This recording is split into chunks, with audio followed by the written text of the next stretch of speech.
there's an aspect of poetry that has always been there, I think, and it's this sense of consolation. You can go to poems to be consoled. Welcome to the Saginaw Art Museum podcast. The COVID-19 pandemic is altering the usual routines of people around the globe and around the block. As practices of social distancing and self-quarantine are implemented, artists are finding new ways to adapt to the changing landscape. In this series, Art at Home, we have conversation with artists and creative-minded individuals to understand the way these unusual times are impacting lives. Keith Taylor is a poet living in Ann Arbor, Michigan. With a wealth of life experience, Taylor reflects on how the current times have altered the way poetry is produced and experienced. Listen closely as he shares one of his own poems fitting with the current situation of discovering how to stay creative at home. This interview was recorded April 20th, 2020. Keith, thank you so much for joining me today. I'm glad to get you on the podcast here. Well, thank you, Thor. I'm happy to be here.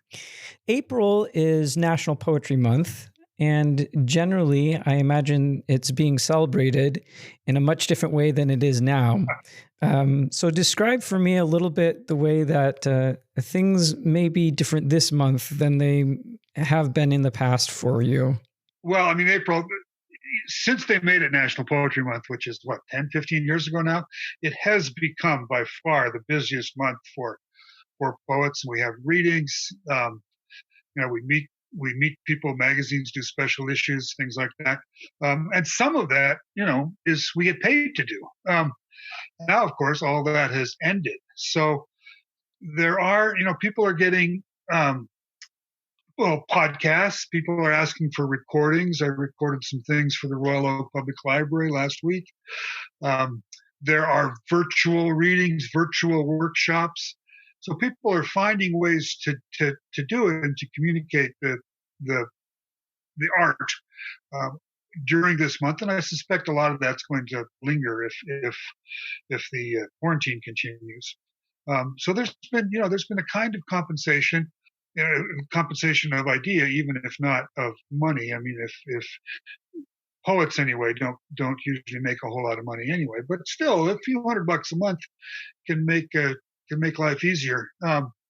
And that doesn't seem to be there right now. Yeah, you had mentioned some of the ways that poetry is still being communicated and used right now. Tell me a little bit more about what you are seeing and what you're experiencing in terms of the use of poetry during the pandemic. Well, one of the use of poetry, that's an interesting phrase. Sometimes, we think, and we have conferences where we all talk about how useless it is. But there's an aspect of poetry that has always been there, I think. And it's this sense of consolation. You can go to poems to be consoled. And when the public aspects of grief are so restricted, was a wonderful interview just a few days ago with Undertaker poet Thomas Lynch, where he talked about grief and the company and what we have to do to find new ways of grieving. And I think that's important. But people turn to poetry for consolation. So you get this really interesting readership. You get much more involvement in the social media than I usually see over the course of the year. Facebook and Twitter things. People are flashing poems back and forth. People who have had deaths in their families or among their circles of friends, finding ways of memorializing these people in poems. So, there has been that. And I think that's been the most obvious thing, that this particular art has a way of consoling people in difficult times.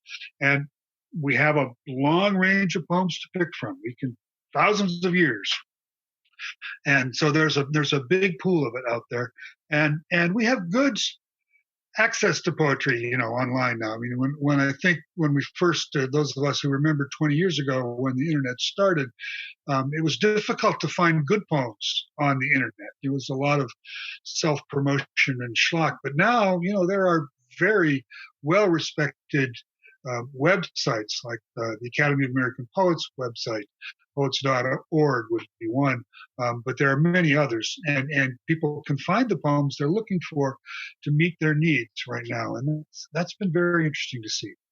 Poetry does console. Sort of to that message, are you finding that you personally have been writing more poetry during the period that we're in right now? Or do you have some regular routines that you already had established previous to our circumstances that have helped through this time? Well, I have been retired for a couple of years, so I'm used to having a little more time now than some of you poor folks who have to work all the time. But I did have a spurt of poems. In fact, they're just sitting here in front of me right now. That came those first couple of weeks. I was in touch with some other poets, and we were pushing ideas back and forth, pushing prompts back and forth. And I had a whole spurt of things happening, almost a poem a day, which is very fast for me. Now, most of them are not very good. The reason they're in front of me right now is because I'm looking back at them. But that is going on now. I slowed down quite a bit, got bogged down in a couple of poems that were not going anywhere. But yeah, so that we were because we were communicating so much. Like, what are you doing? Because you can't go out. If you can't go out for a long walk, what are you doing? What are you reading to fill all these empty hours? This kind of thing. And so that really had a moment. Now, I hope that's going to come back. I hope that there are some people who are going to be able to continue that and keep this flourish of new poems going. We'll have to wait and see if how long this lasts, whether memorable poems come out of it. Who cares? If something memorable comes out of it, that's great. But that's not really the point for this moment of creativity. This moment of creativity is just to get some words down and keep people thinking. The sort of sense of community that you've talked about within the poetry circles has, I imagine, changed in your lifetime. You had alluded to the start of the internet. How do you feel like people are staying connected, not just within those poetry circles, but also how are you seeing communities come together more locally? Are you seeing that happen as well, where you have sort of a national poetry group or cohort, but you also have the development of smaller communities that are using poetry? The national ones are easy, and my national friend network on Facebook, for instance, lots of poets with whom I have a kind of casual exchanging messages with on Facebook and exchanging poems for people I've never even met, and that's fun. But no, the local things, because if you're involved in the poetry world, even if you're not that gregarious, you still get out to readings. You still give readings, and those readings happen in local environments. I live in Ann Arbor, so there's lots of wonderful readings that are going on here. At the university, at the bookshops, at the coffee shops. These things happen. You can go to a reading, 3 or 4 readings a week. And you meet people, you meet your group of friends, you meet new people who come up to you and want to talk. Yeah, that's been a little bit difficult to replicate. That group I was describing before that were sharing prompts, those were all primarily, local people, maybe a few people who had been local and are living away from town now. So we're trying to find a way to compensate there. But we're not getting together. We're not getting together for those long afternoon coffee shop talks or those readings in the bookstore at 7:00 every Thursday and Friday night. That's not happening, and that's gonna have a toll. I think at some point it's going to start feeling. Maybe it hasn't felt that way yet, but it's hard to see how that's not going to have a toll if this goes on for another 3 or 4 months. It's interesting to think about the way that people are still finding ways to communicate. you've described the movement of poetry online and through all these different channels, but also that innate loss of community, or maybe not loss of community, but loss of face-to-face communication that impacts how people are inspired. Yeah, it's different. Don't you think? Don't you think it's different, Thor? I mean, it's when you're not there right in front of somebody, when you're not watching them hand movements and watching the stutter, or it's coming through some electronic filter, it feels very different to me. Maybe that's because I'm old. I don't know. But it does feel, um, it doesn't feel the same thing. And it doesn't feel as immediate. And it's a problem, and I haven't quite compensated for it yet. But again, I'm more than willing to admit that this might be an age thing. I mean, for instance, I never got involved in the whole Instagram world. And I know that that's been very important for visual artists, probably some people associated with the Saginaw Art Museum. And there's been a lot of really interesting and some kind of less than interesting stuff with the Instagram poets. But that's something I don't do. Maybe I would have a different impression if I was more invested in that than I am.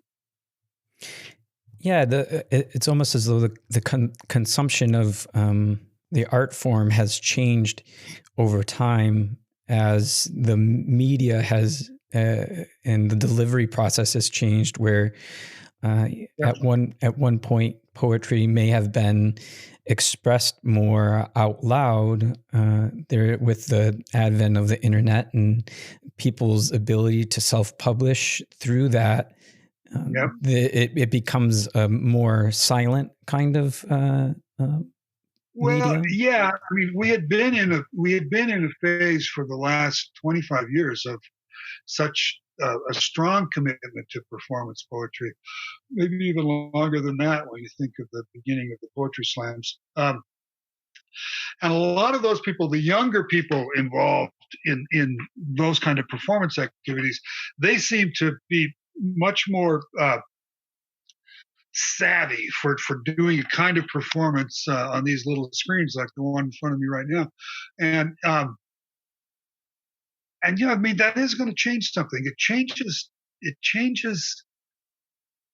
the whole point of the performance poetry was this sense of sound and visual displays of passion, and that seems that it's mediated a little bit, becomes a little more acted. Maybe in a good way, but a little more acted rather than expressed in these new, over in the Zoom meetings or in the Zoom poetry readings or in a lot of the visual things that are coming out online. But again, it's also comparatively new that I don't think we really have any idea yet where it's going to lead, which is interesting. During this time, do you find that there's a particular resource or place where you're finding inspiration for your poetry? I know that some people, they go for walks or they read a book or there's things like that. There's been the aspect of my work. There are whole people who summarize my writing life as a nature writer. So I'm always getting outdoors. And if anything, I might be getting outdoors a little less, although I'm looking out my study window right now and watching a rabbit hop by. But that's been very important to me. And I can see things from my study, and I can see things from my neighborhood that move me to poetry. I always have and probably always will. I'm a reader. I am a compulsive reader. I'm sitting in my study right now. In my study, I keep my poetry collection, and I have somewhere over 3,000 volumes of poetry. And I'm surrounded by that now. And I am always reading. I'm always reading through that in some sort of almost half-organized way, reading through the alphabet when I can. So yeah, I mean that is always an inspiration. And so there's that. But I've also, in this last couple months, I have made sure that there's the 15, 20 poetry buddies that I check in with. Matter of fact, when I woke up this morning, I was thinking that I was going to talk to you, and then I was going to email 3 or 4 people who I haven't talked to or haven't communicated with in a week or two, and just see how they're doing, and just check in with them. And that is, that's the kind of inspiration. So the thing that worries me a little bit, it has been important for me to get to wilder places pretty regularly, both in the summer and even in the winter. And I'm trying not to do any unnecessary traveling now. And someone going to say, or I'm not going to tell somebody, well, I'm driving up to the UP or I'm driving up to Northern Ontario so I can be inspired to write a poem. I'm not going to do that in this. So that's going to change things, and I'm going to start missing that. I mean, if we're still confined, say, come July, God forbid, but if that happens, I'm going to start feeling that that little empty part of my life that I wish I could fill. Well, let's hope for some better times and the ability to get out and about a little bit more. I'm knocking on wood. Yeah. Keith, sort of in closing here, do you have a poem that you would be willing to share with our audience? Yeah, this is a poem that I didn't give a lot of play. It was the first poem in my last full book. And it was a poem I liked, but it's a poem about my house and the magical things I find in my house. And it's become more meaningful in this last month, which is kind of fun. When I have described this poem in the past, I say, people, if you saw the Harry Potter movies and you remember the little pup tent that the Weasleys had set up as a tiny little tent, but when you walked into it, it kept opening up into other rooms. That's my sense of my little house here on the west side of Ann Arbor. I call the poem Picasso and the Taj Mahal. My house is a labyrinth of unexplored corridors leading off to Taj Mahals that rise out of the mist at dawn.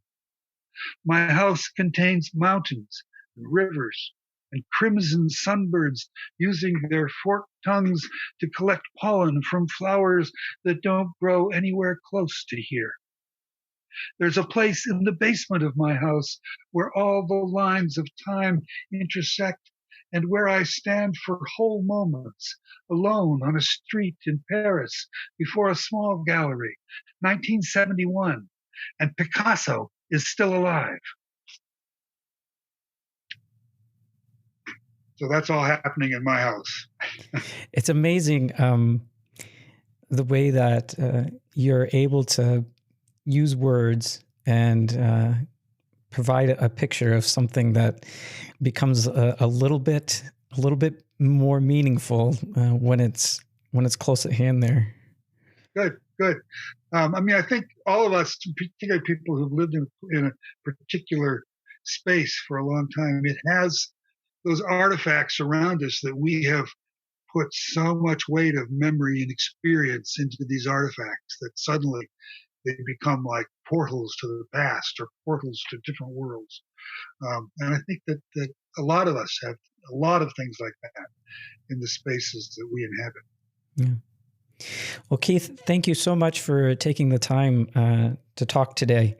I wish you all the best. And again, hopefully we'll be able to get out and about and stay connected and be face to face before too long. Great, and I'm definitely going to check out the Saginaw Art Museum, and I'm very, very pleased to know about it.